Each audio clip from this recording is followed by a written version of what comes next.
সমস্ত ইমামরাজকে জামাত ইসলাম করেন, তাদের পিছনে আমাদের নামাজ হবে না।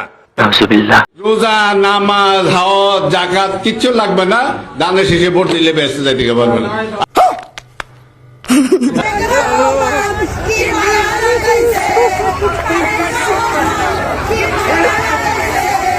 আরেক রহমান কি মায়া লাগাইছে, বেপরদা করিয়া তোদের রাস্তায় নামাইছে।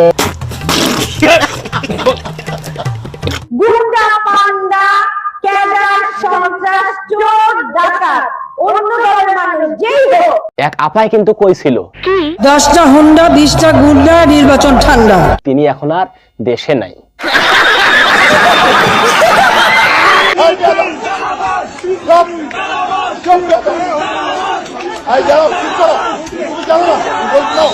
গলা ফাটালে কি সত্য চাপা পড়ে? নিঃসন্দেহে তুই ঠিক কথা বলেছিস। মেয়েরা পাত্র দেখার সময় সবার আগে জিজ্ঞেস করে ছেলে ছাত্রদল করে কিনা।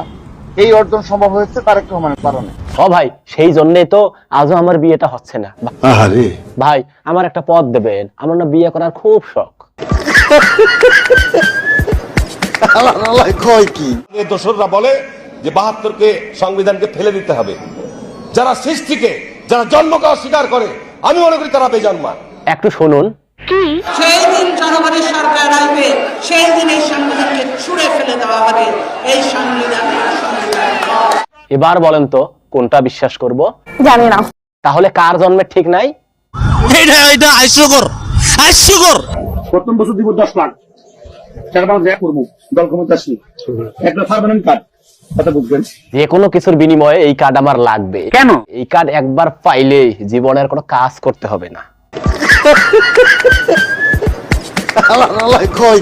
ভাই নাই, মা নাই, বাপ নাই, কেউ নাই, এতিম। এতিম সন্তানের আমরা ভোট দিব।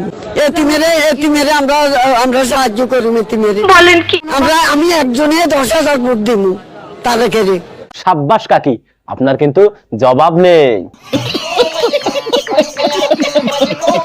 ক্ষমতার বাটবাটোয়ারা আসন সব তাদের মতো হয়ে গেছে।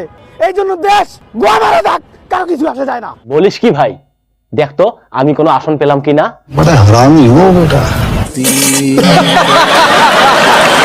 আওয়ামী লীগ, বিএনপি ভাই ভাই, ধানের শীষে ভোট চাই। চোরে চোরে মাস তো ভাই।